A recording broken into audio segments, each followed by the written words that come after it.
ओम अज्ञानतिमिरान्धस्य ज्ञानाञ्जनशलाकया चक्षुरुन्मीलितं येन तस्मै श्रीगुरवे नमः। श्रीचैतन्यमनोभीष्टं स्थापितं येन भूतले स्वयं रूपा कदा मह्यं ददाति स्वपदान्तिकम्। वन्देऽहं श्रीगुरो श्रीयुतापदकमलं श्रीगुरुन् वैष्णवांश्च श्रीरूपं साग्रजातं सहगना रघुनाथान्वितं तं सजीवं साद्वैतं सावधूतं परिजनसहितं कृष्णचैतन्यदेवं श्रीराधाकृष्णपादान् सहगना ललिता श्रीविशाखान्वितांश्च। हे कृष्णा करुणा सिन्धो दीनबन्धो जगत्पते गोपेश गोपिका कांत राधा कांत नमोस्तुते। तप्त कांचन गौरांगी राधे वृंदावनेश्वरी वृषभानुसुते देवी प्रणमामि हरिप्रिये। वाञ्छाकल्पतरुभ्यश्च कृपा सिन्धुभ्य एव च पतितानां पावनेभ्यो वैष्णवेभ्यो नमो नमः। जय श्री कृष्ण चैतन्य प्रभु नित्यानंद श्री अद्वैत गदाधर श्रीवासादि गौरभक्तवृंद। हरे कृष्णा कृष्णा कृष्णा हरे हरे हरे राम राम राम हरे हरे। मूकं करोति वाचालं पङ्गुं लङ्घयते गिरिं यत्कृपातमहं वन्दे श्रीगुरुं दीनतारिणम्। So we covered up to verse 23. We will go to verse 24 today.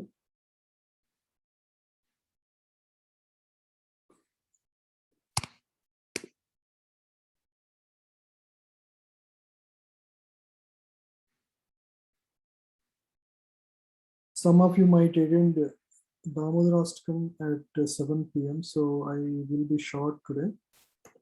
We will finish like 5 minutes before the session.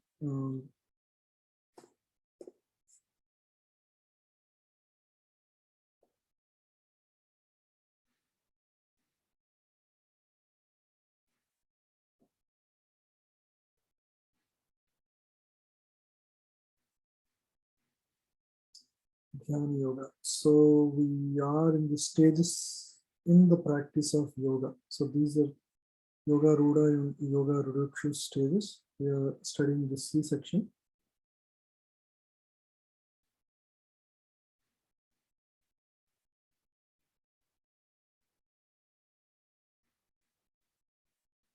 It's 23. Let's go there. Let's start with reading this. Sanischayena yoktavyo yogo nirvana chetasa sankalpa pravan kamans tyaktva sarvan asheshataha manasaivendriya kamam vinimaya viniyamya samantataha.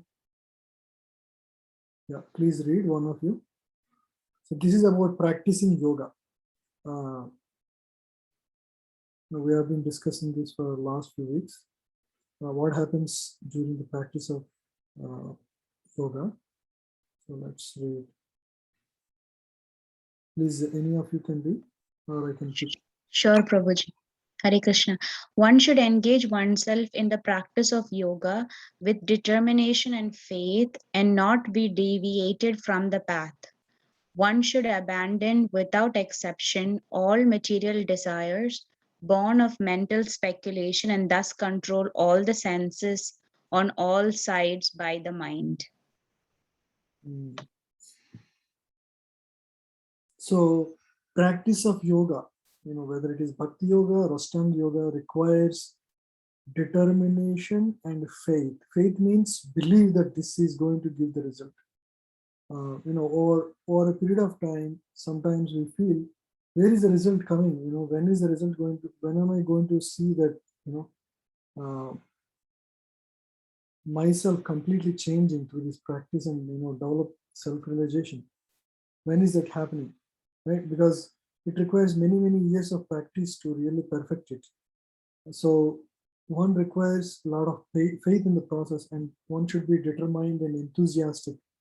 Never feel, okay, I don't know whether this is working, that faith should be is very important. And also determination, meaning endeavor sincerely every single day, not be deviated from the path, okay?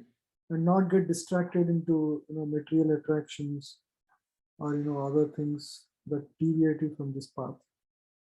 One should practice with determination and faith. Both are important. And also one should abandon without exception all material desires born of mental speculation, and thus control all the senses on all sides by the mind. So one should also abandon all material desires born of mental speculation, and thus control all the senses on all sides by the mind. So we have two things. One is five senses: tongue, nose, ears. These are the senses. And then we have mind, which is a subtle sense. The gross senses, sometimes, when there is external stimuli, for example, you saw some object and you are attracted. That is one way the senses will pull the mind, right? First, senses will get attracted to it, and then it will pull the mind along with it. That's one way of degradation. The other way is mind itself can go into some past memories, thinking of how it enjoyed in particular situation, some movie or whatever, and then thinking about that pleasure and force the senses to act to acquire those things and enjoy in that way. So the sense gratification can be triggered either by the senses or by the mind from the past experiences, senses by the direct experience or perception of the sight of the objects, right? So one can be distracted by either ways. So one should abandon without exception all material desires born of the mental speculation. It is about mind speculating and trying to bring some ideas to enjoy life. So one should be careful about that and should control all the senses on all sides by the mind. So one should be controlling. So how is it possible? Because mind always wanders around everywhere to enjoy things of this world, right? So that is the default nature. Just like gravity pulls everybody down, the mind's nature, the natural path, because of contamination only, but the natural path within the material existence is always to enjoy. The spirit of enjoyment is like ingrained or is wired inside the jiva for many lifetimes. And so it's a very difficult challenge for the conditioned soul living in the material world to not carry the enjoyment spirit. It's very difficult, very difficult. So what is the recourse? What is the what is a practical way to avoid this problem? It is by adopting a lifestyle wherein one can express these, you have the tendency to eat nice stuff to enjoy. That is your nature, right? So that is, now if you stop, you may stop for 1 day, 2 days, 10 days. It is just a matter of time. One day you will be pulled by the senses. It is just a matter of time. You cannot forcefully stop anything, right? So the idea is to develop higher taste. Instead of eating stiff stuff in an unregulated way, you actually cook nice stuff and offer as bhoga to Lord and eat it. Then it becomes prasadam. You still eat your gulab jamun, rasgulla, whatever, but now it is you are accepting it as prasadam of Lord with a sacred mind and consciousness. So in that way you purify your senses, because now you are eating prasadam.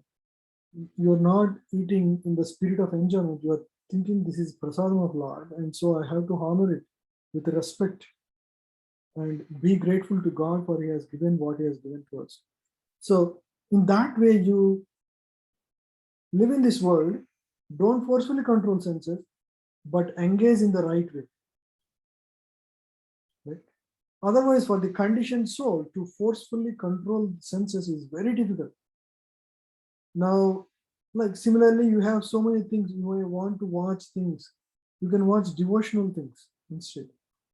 You may want to go outside and enjoy. You can, go to a nice place, and remember God in that place. Go to, holy places. Go to temples, beautiful temples. ISKCON temples are very beautiful. The so in this way you can go out and enjoy. It doesn't mean that you don't go anywhere. Um, you know, it's not like that. It's like, for example, you can always go to a neutral place where there is not any sensual disturbance, right? You go to Niagara Falls where you can see good things. At the same time, try to remember as much as you can God at the time. But as sincere, serious, devout, spiritual practitioners, we will avoid things which are, agitate the senses. Like you don't want to go to, like a certain discotheque or a movie theater where, movie where, things are not, good values are not there, right? So things like that. So change our life, not completely control, in a forceful way. Instead, dovetail everything in the service of God. So that is the best way in which we can gain control of senses. Over a period of time, you actually change. Actually, your taste for that enjoyment spirit goes away naturally because you develop higher taste. You have this sense of devotion that gives a natural pleasure to you through the practice of bhakti. So your lower taste will, generally go away completely. People have completely changed. They are more peaceful, more happier, and more purposeful in their life after they have started, like the process of bhakti. Yeah. So this is a sloka from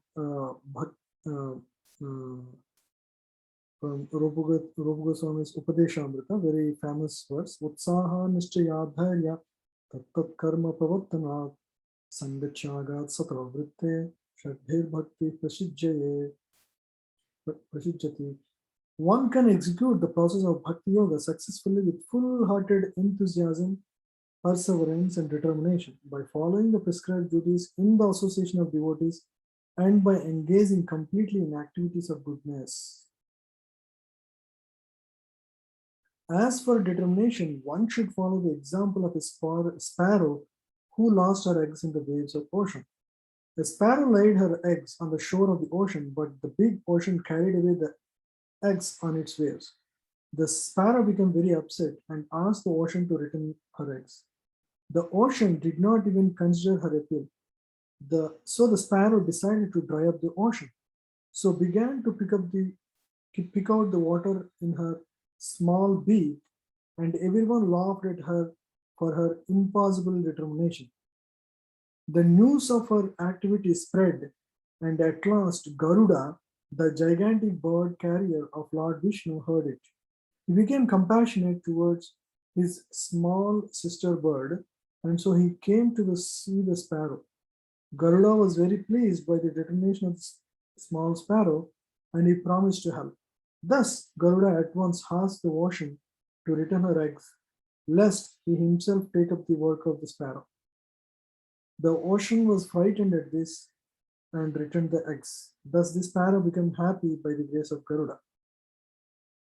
It's a very interesting story from our scriptures, wherein the bird was very determined in her efforts to pull the water, and that determination and enthusiasm attracted the attention of the Garuda, and Garuda came to her rescue.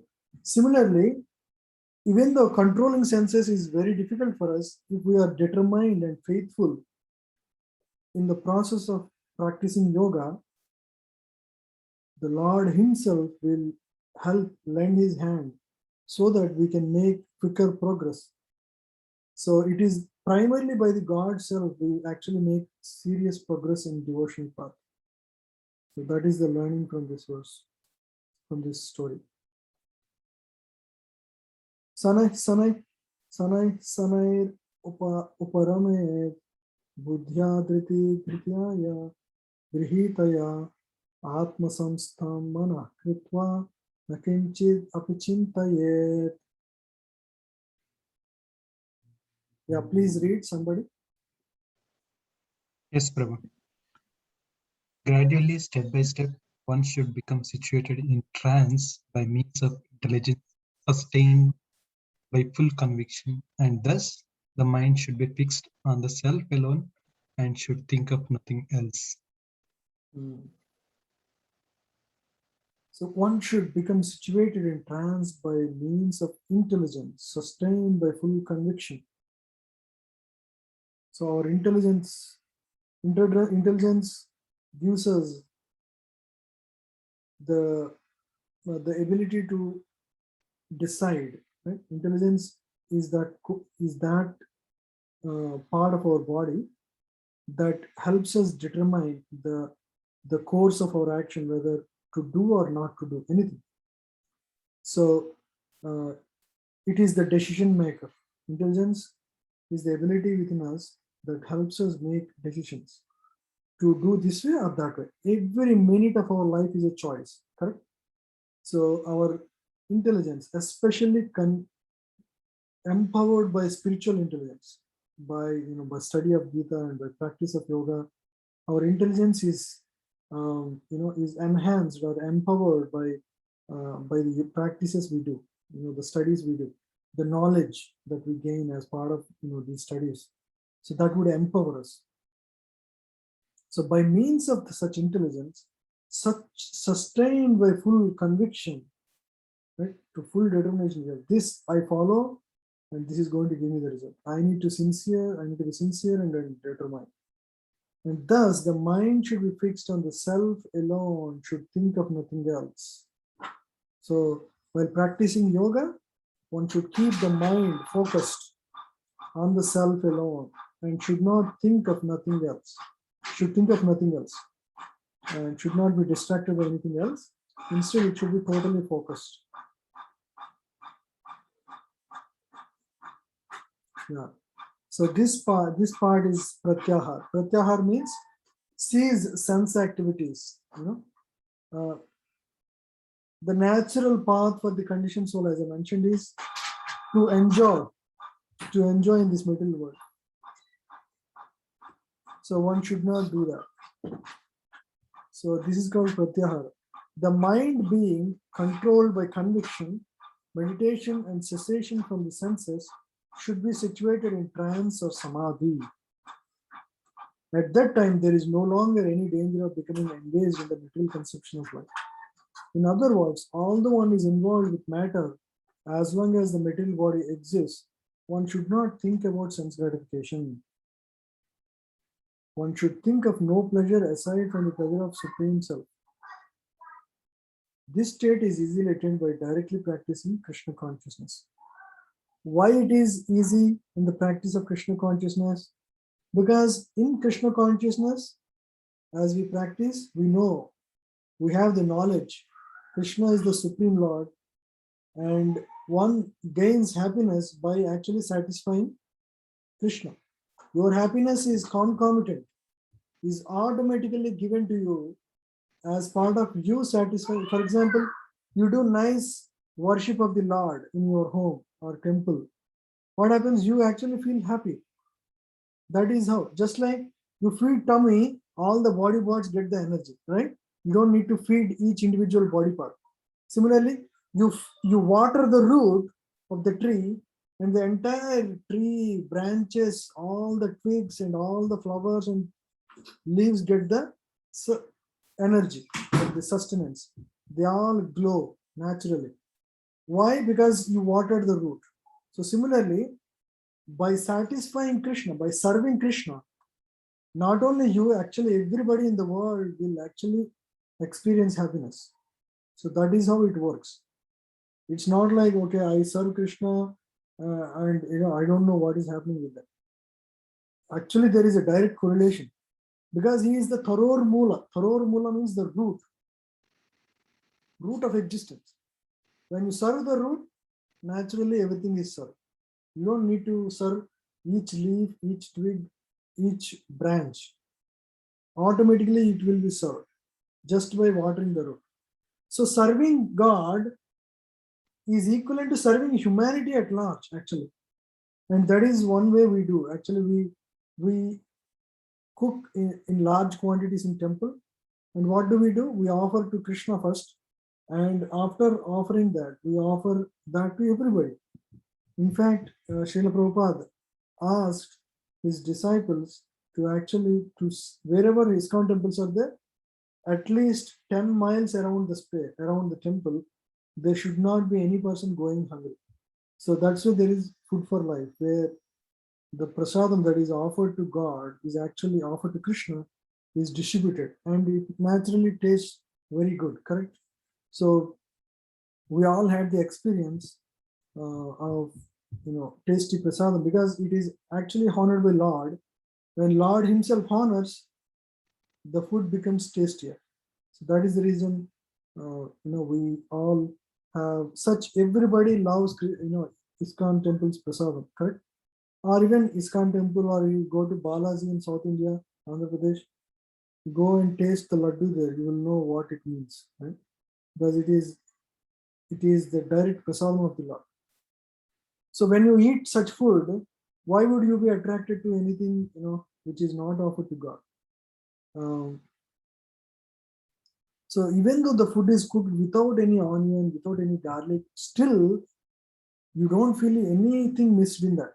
It's it's so fulfilling, so satisfying for everybody I know. They just love prasadam that is cooked at temple.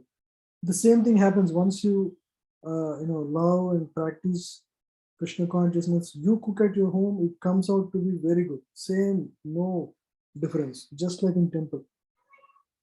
That is the experience of all the devotees. Yeah, so because we keep Krishna at the center, this can be easily practiced, because we all love Krishna, and we mind is on Krishna naturally, and so it's very easy, because if you don't meditate on Krishna, it's very difficult. You don't have a clear focus or object or the goal, right? That's the problem with any other path of yoga. Here you have a very well-defined personality of Godhead, and that is accepted in all scriptures. It's not like we just created a God out of our own thin air. No, it is all the authorities of the past, great acharyas, thousands of years ago, Shankaracharya, Ramanujacharya, all these acharyas have accepted the same personality as God. And when he appeared also, his activities are all supramundane, supernatural. It's not something that can be done by any mundane person of this world. We know by conviction, and we know all his characteristics, we know his mind, we know what he wants from us, and what the purpose of his existence, the reason he comes here. All those things we know. So with so much knowledge, it's much easier to practice, and we know he loves us so much. And with all that, we know it's very easy to practice bhakti. Or bhakti means what? Is basically unconditional love. Bhakti literally means unconditional love. So it's so easy to practice bhakti towards Krishna. And that's why it is also the method of self-realization in Kali Yuga, right?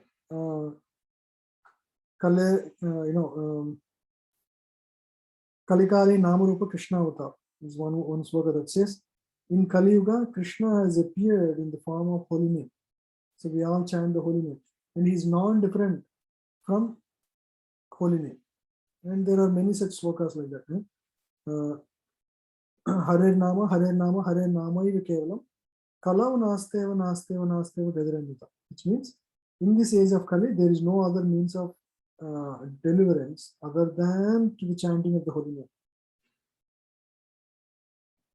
Yeah, and it's in Bhagavatam is also described that whatever was achieved in the Satya Yuga through the process of meditation, in Treta Yuga through the process of deity worship, And in Dwapar Yuga, no, in Dwapar Yuga, through the process of temple worship, the same result can be obtained by a person born in Kali Yuga through the practice of chanting the holy name. Right?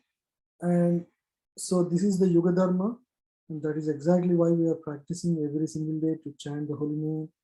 And you can see within yourself over a period of time, it brings so much transformation in your consciousness. That is the experience of all the people, all the acharyas of the past. This is a tested method. This is not a new process that we are bringing out in the last century or so. It is something that is vetted for thousands of years. Great devotees exist like Prahlad Maharaj, Janak Maharaj, Dhruv Maharaj, Uttanapad. Bhagavatam talks about so many stories of great devotees of the past. Hanumanji. All of these are people who are all powerful, great, people, but still they are bhaktas.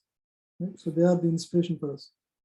And we follow in their footsteps and march towards, because they all assure us that this path is perfect. And so why try any other path and get distracted? We follow their footsteps. Yato yato nischalati manaschanchalamas astiram tatastato niyamyaita atmanyeva vasamnaye.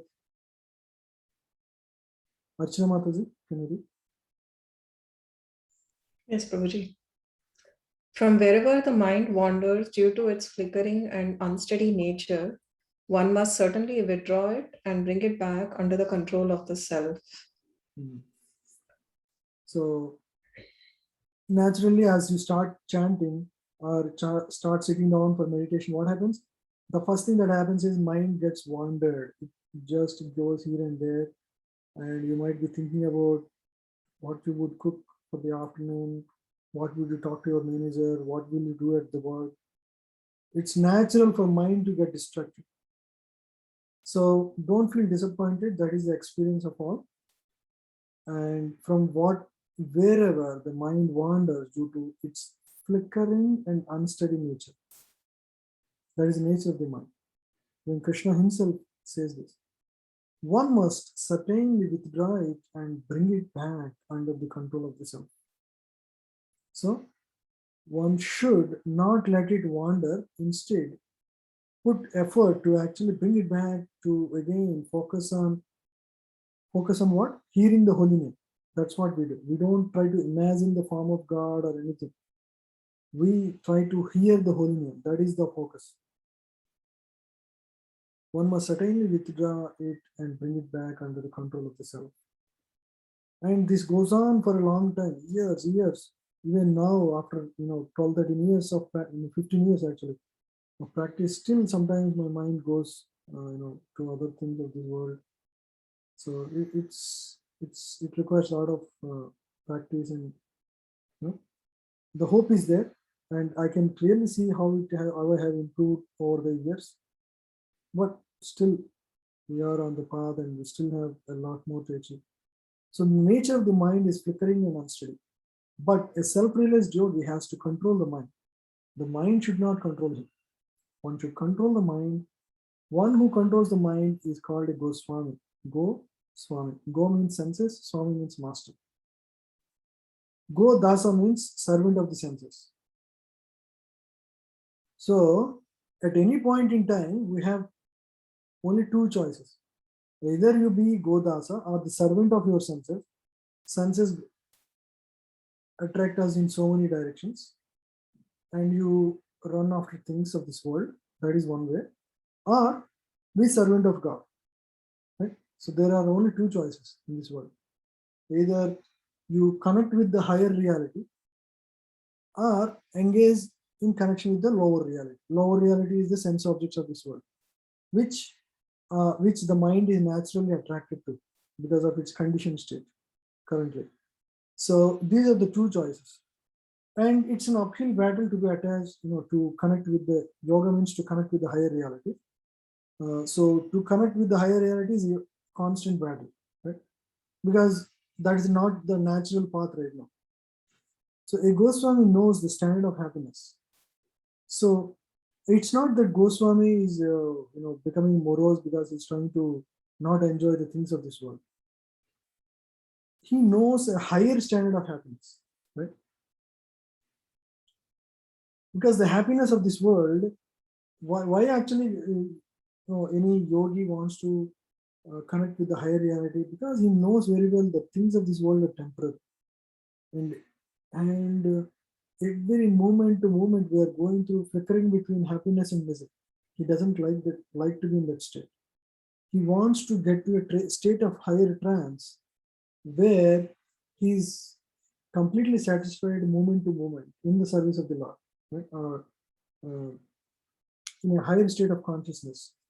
He doesn't want to stay in the lower state of consciousness where he's constantly agitated in anxiety.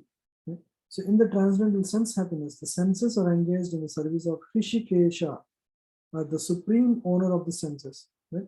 All the senses actually belong to Krishna. Hrishikesha is the name. Hrishikesha is the name which literally means Hrishikesha, means the owner of the senses. The owner of the senses, we think the senses are mine, but actually the senses that we have are actually Krishna's senses, God's senses. So what do you do with the senses? Because they belong to God ultimately, we engage them in the service of God. Like suppose, right, you have certain things in your position.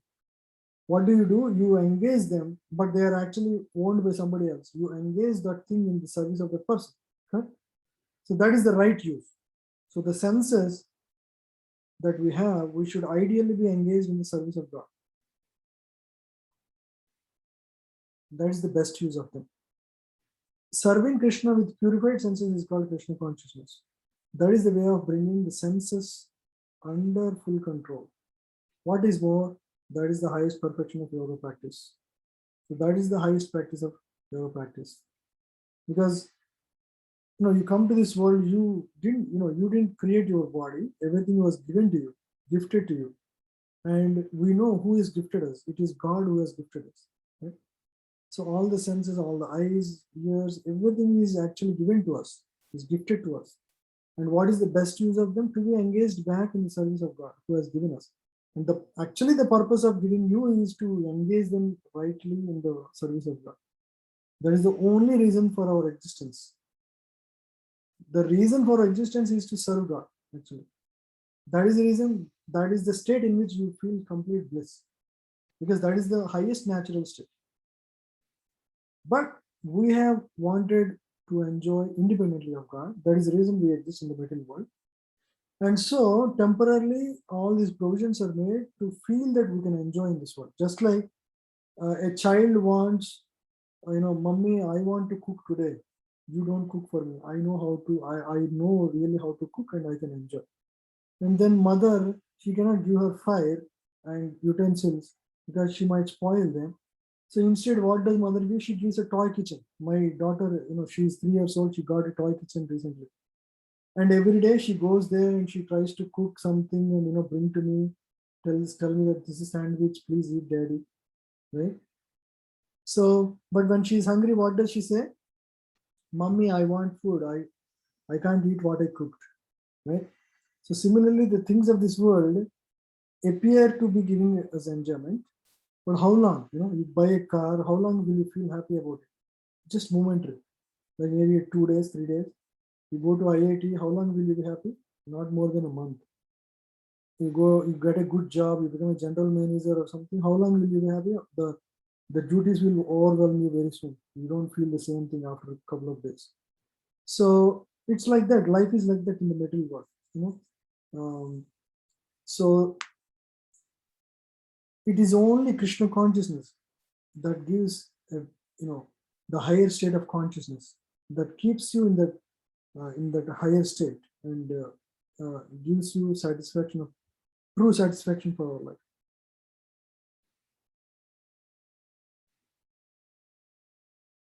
Prashanta manasam hyenam yoginam sukamuttamam upaiti santarajasam brahmabhutam akalmasham. Yeah. Uma Mataji. The yogi whose mind is fixed on me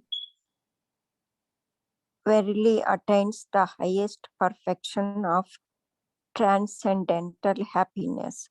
He is beyond the mode of passion.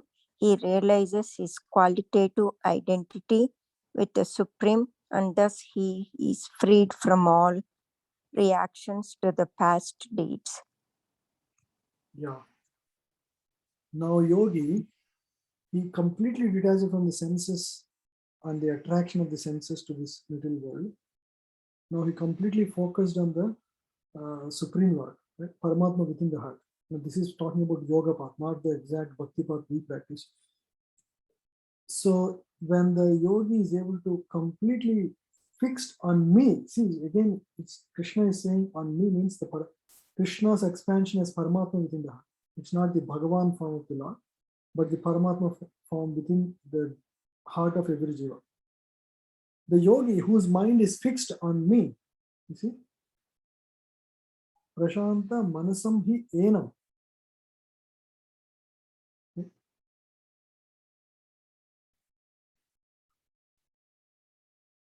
Verily attains highest perfection of transcendental happiness. He will be in a state of pure bliss after fixing his mind on Paramatma within the heart. He is beyond the mode of passion. Passion means the agitation to gain more things of this world. He realizes his qualitative identity with the Supreme, means he understands his spiritual nature. Right now, we theoretically understand we are spirit soul, not the physical body. And the physical body is just a covering. But after coming to this stage, the yogi clearly understands his identity as spiritual in nature.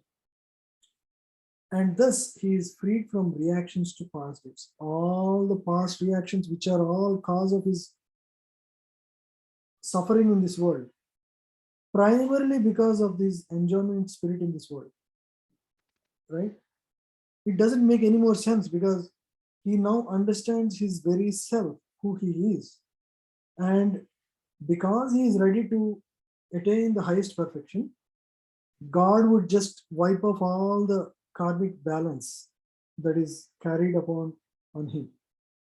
Because he attained, he just understood who he is and who is God and his relation with God. And at that point in time, there is no point in him to exist in the material world. Even though he can continue to exist in the material world, but he is a self-realized soul. So at this point, all his karmic background will be destroyed by God. He's wiped off all the karmic debt. Because he is now a self-realized soul. And naturally all the karmic debt, what does it do? It carries with you with the subtle body to the next body. And basically that karmic debt is the cause of your happiness and misery in the next life or in this life, right? So that's what it carries. But now yogi is self-realized. He has no reason to take another birth in this material world because he has attained perfection. So there is no point for him to carry the karmic debt. God would remove it because he's ready to go to the higher state, higher realms like the Vaikunta or Goloka or even Brahmajyoti. So one of these destinations which is transcendental in nature. So there is no point in him carrying any more past karmic reactions. Brahma Bhuta. Ojinam Shukamuttamam. Brahma Bhutam Akalmasham. Powerful words.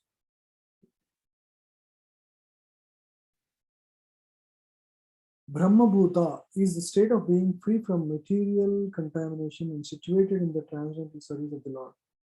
Mad Bhaktim Labade Param. One cannot remain in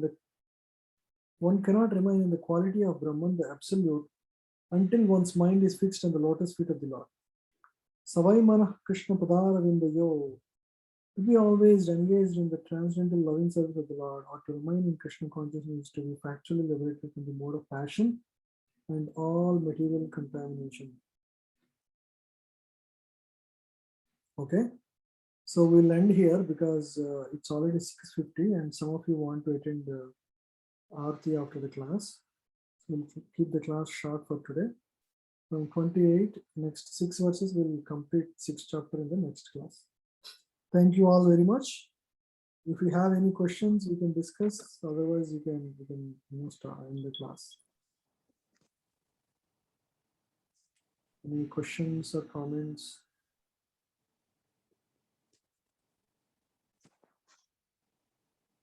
Is it all smooth and meaningful for you?